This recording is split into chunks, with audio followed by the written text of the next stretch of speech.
कि new year की मुबारकबाद देना कैसा है। तो बिल्कुल जायज़ है, मुबारकबाद देने में कोई मसला नहीं है। वो रसूमात के जो हमारा दीन मना नहीं करता है और मुआशरे में राइज हो जाएं, उसको मना करना ही गलत होता है। अब अगर सब लोग जुमा की भी मुबारकबाद देते हैं, इसी तरह नए साल की मुबारकबाद देते हैं, हमारे मुआशरे में राइज हो गया है, इसको रोकने की कोई जरूरत नहीं है। इसको शिर्क कहना या बिदत कहना, ये मतलब वही कहेगा कि जिसको मिजाज शरअ पर वाकफियत हासिल नहीं होगी। लिहाजा इसमें कोई हर्ज नहीं, आप कर सकते हैं। ये शौकत साहब ने बड़े परेशान क्वेश्चन किया कि आजकल गैस बिल्कुल नहीं आ रही, तो ये एक मशीन से लगा लेते हैं जो लाइन से गैस को सक कर लेती है और वो खाना वाना बना लेते हैं। एक साहब ने मुझसे वैसे ऑफर भी पूछा था कि मुफ्ती साहब फिर 2 घंटे के लिए अगर हम ये चला लें तो हमारा खाना पक जाए, फिर बंद कर देंगे, क्या हुक्म शरा होगा। इन ऐसे सब भाइयों को जवाब है कि देखिए, जब आप ऐसी कोई मशीन इस्तेमाल करते हैं जो नालियों से गैस को खींचती है, तो अगर बेचारे किसी के घर में आनी भी थी वो नहीं आएगी, जिसने ये नहीं लगाई कंप्रेसर नहीं है उसके नहीं आएगी। इसका मतलब है आप दूसरे का हक खींच कर खुद इस्तेमाल कर रहे हैं। और शरीयत अपनी ज़रूरत को इस तरह पूरा करने को नाजायज़ कहती है कि आप किसी का हक मार लें। हक़ुल अब्द को मार के नहीं कर सकते। मिसाल के तौर पे अगर कोई गन पॉइंट पे किसी को कहे ना कि तू फुला को मार वरना तुझे मार देंगे, तो ये नहीं मार सकता। ये कहे मुझे मार दो, लेकिन मैं उसको नहीं मार सकता हूँ कि अपनी ज़रूरत को पूरा करने के लिए किसी की जान लेना हक़ुल अब्द, ये शरन तल्फ करना शरन जायज़ नहीं। इसलिए ये हमारा जवाब तो ये होगा कि ये जायज़ नहीं है। अब आप कहें कि जी पूरे मोहल्ले ने लगा रखी है, हम ना करें तो मुझसे मारे तो आएगी नहीं। इस दलील से ऐसा लगता है कि यार इस बेचारे को भी लगानी चाहिए। मैं अक्सर जवाब फिर यही देता हूं कि आप अगर दूसरों ने भी लगाई हुई है तो लगाएं, लेकिन अल्लाह ताला की बारगाह में तौबा करें और यह मशीयत इलाही पर मौकूफ होगा कि आखिरत में आपसे अल्लाह दरगुजर फरमाता है या इसकी गरीब फरमाता है। अब आप ये देख लीजिए, इससे ज़्यादा हम किसी कोई चीज़ बयान नहीं कर सकते, क्योंकि ये हुकूकुल इबाद का मामला है और हम इसमें इजाज़त नहीं दे सकते हैं। बस यही कह सकते हैं कि आप अगर अपने सवाबदीद पर लगाना चाहें तो मैदान माशर में दोनों तरह के मामलात हो सकते हैं। अल्लाह आपका उज़र कबूल फरमा के मुआफ़ कर दे या सज़ा दे। किसी ने कहा कि चमड़े की जैकेट पहनना और उसमें नमाज पढ़ना कैसा है, और अगर पता चल जाए कि ये सूअर के चमड़े की बनी हुई है तो क्या हुक्म शरा होगा। देखिए, सूअर की हो तो फिर तो कोई इसमें रियायत नहीं मिल सकती है कि सूअर के का एक एक जुज़ हराम है, नापाक है, तो उसमें अगर आपने पहन के नमाज़ पढ़ ली और बाद में पता चला ये नमाज नहीं हुई, दोबारा उसको पढ़ना होगा। बाकी किसी भी जानवर की, चाहे शेर की हो, चीते की खाल हो, मगरमच्छ की हो, फ़र्ज़ कर लें किसी भी जानवर की खाल हो, अगर उसको पहले खुश्क कर लिया गया, यानी खाल उतार कर उसकी तरी वगैरह बिल्कुल ख़त्म कर दी गई, इसको शरई इस्तिलाह में खाल को पका लेना कहते हैं। दिबागत का अमल कहलाता है। अरबिक में लफ्ज़ दिबागत इस्तेमाल होता है कि ऐसा कोई भी तरीक़ा इख्तियार करना जिससे तमाम तर रुतूबत निकल जाए उसकी, और वो मतलब बदबू वगैरह खारिज हो जाए। जैसे ये समुद्री नमक लगाकर इसको डाल देते हैं और उसमें सारी तरी वो नमक जो है वो निकाल लेता है, फिर इसको खुश्क कर लेते हैं, तो बिल्कुल फिर ये चमड़ा इस्तेमाल के काबिल हो जाता है। तो अगर ऐसा है तो दिबागत के बाद हर जानवर की खाल पाक हो जाती है, चाहे उस जानवर का खाना हराम हो, तो उसमें अगर जैकेट बना ली जाए तो बिल्कुल ठीक है, लेकिन सूअर की जैकेट की बिल्कुल इजाज़त नहीं होगी, जैसे कि आपको अर्ज़ किया। एक आदमी टेंट लगाकर बैठ जाए, दवाइयां फ्री में आप ले लें, भाई आकर मैं आपको चेक करता हूं, डॉक्टर बैठा हुआ है, आप बीमार हैं, आप चलकर ना आए और मर जाएं, बताइए कसूर किसका है। वो तो सब कुछ तैयार करके बैठा हुआ है, क्यों नहीं आए उसके पास, वो इलाज नहीं करवाया। मैदान माशर में क्या जवाब देंगे आप अल्लाह ताला की बारगाह में।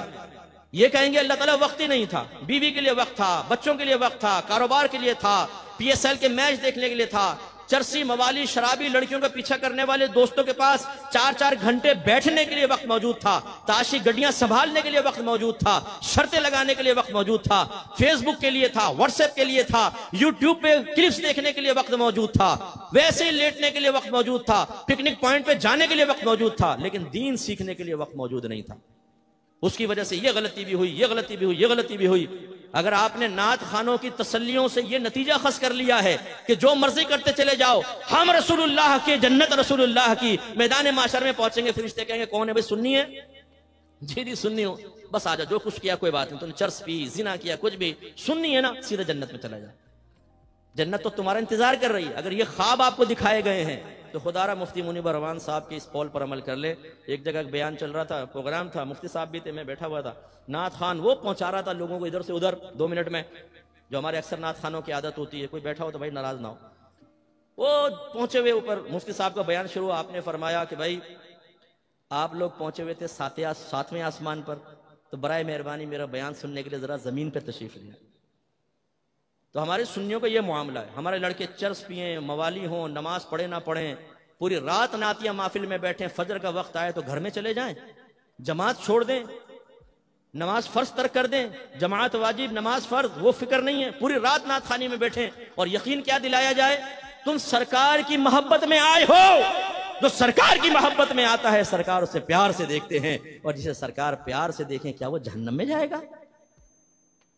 सामने कहते हैं नहीं नहीं, तो बस हमने तुम्हें जन्नत तक पहुंचा दिया शॉर्टकट के जरिए। ये खामखा तालीम हासिल कर रहे हैं, ये नमाज पढ़ रहे हैं, ये रोजा रख रहे हैं, ये गुनाह से बच रहे हैं, ये बेचारों को तो पता नहीं।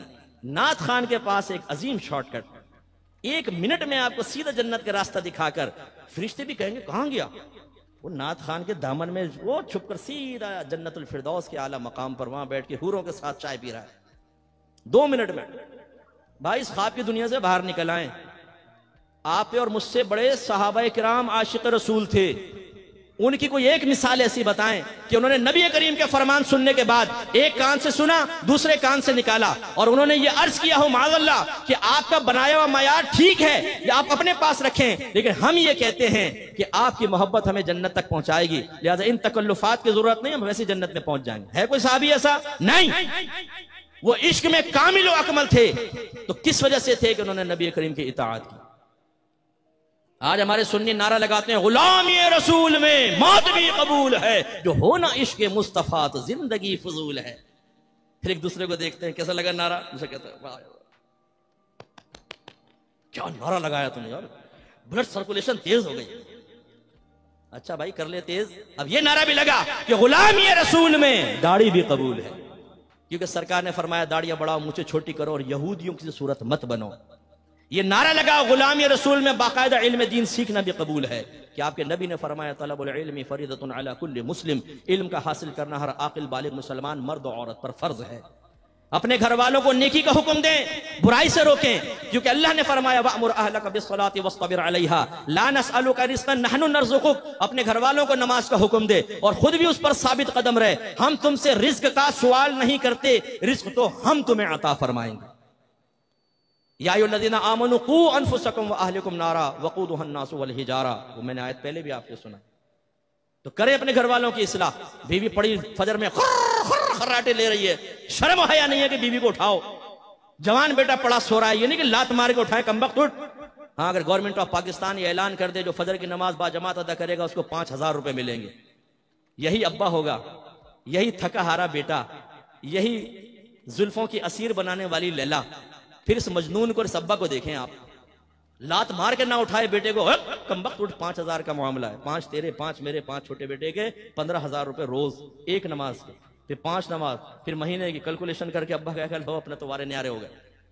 तो आपकी बात नहीं कर रहा हूं, ये दुनियादार किस्म के लोगों की बात कर रहा हूं। लेकिन सोचिए कि हम क्या कर रहे हैं। इसी तरह ये नारा लगाएं कि गुलामी रसूल में हर गुनाह छोड़ना भी कबूल है, क्योंकि मेरी वालिदा सैयदा आयशा सिद्दीक़ा रज़ी अल्लाह तआला अन्हा कहती हैं कि नबी करीम सल्लल्लाहु अलैहि वसल्लम अपने जात की खातिर कभी किसी से इंतकाम नहीं लेते थे, लेकिन जब कोई अगर अल्लाह की नाफरमानी करता तो सरकार उससे इंतकाम लेते थे।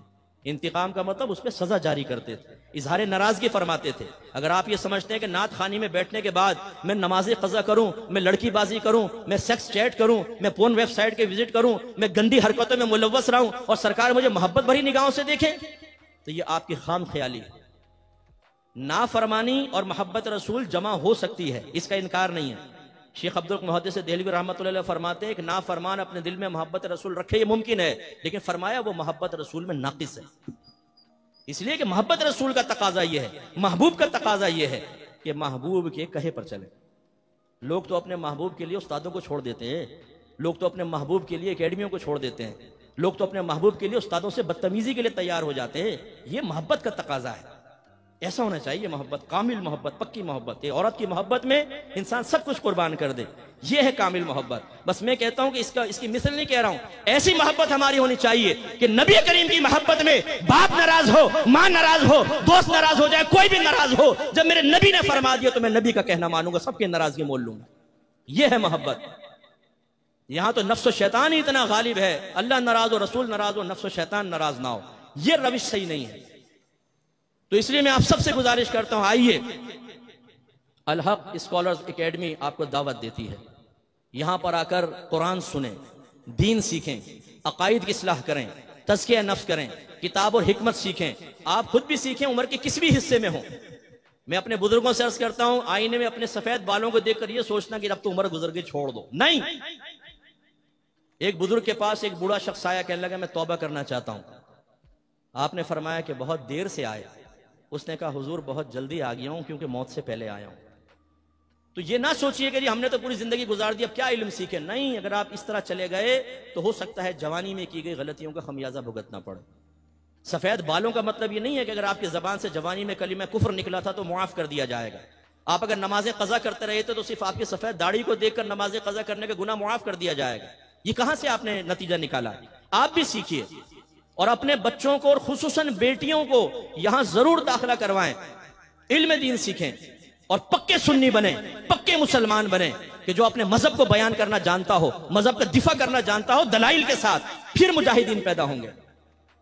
आपको पता है इंडिया में क्या हो रहा है?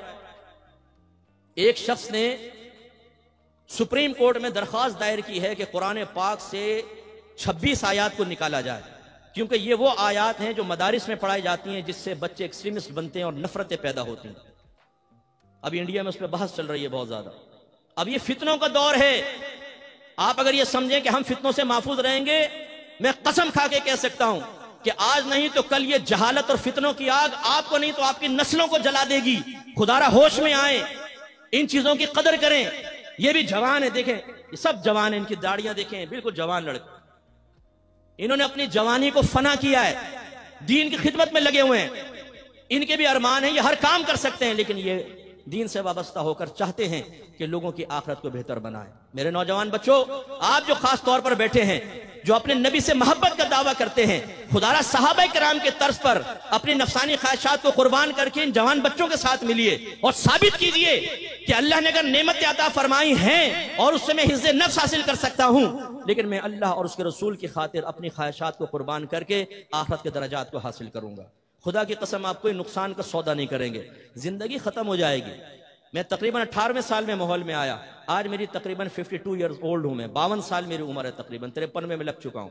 ये वक्त कैसे गुजर गया पता नहीं, कुछ अरसे बाद में मर जाऊंगा, मेरी जगह कोई और यहां बयान कर रहा होगा। लेकिन जो मैंने वक्त गुजार लिया, क्या इसमें मुझे कुछ नुकसान हुआ है? नहीं। मुझे अल्लाह की रहमत से उम्मीद है, फकत उसकी रहमत पे भरोसा है कि आखिरत में उसका इनाम मिलेगा।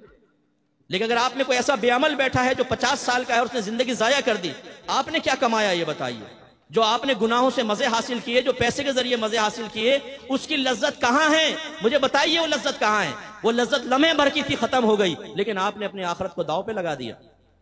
आप अगर अभी मर जाते हैं, आपको आपके आमाल का क्या बदला मिलेगा? ये वो एक सोच और फिक्र है जो इंसान को लर्जा देती है। मौत कहकर नहीं आएगी कि हुजूर मैं आ रही हूं।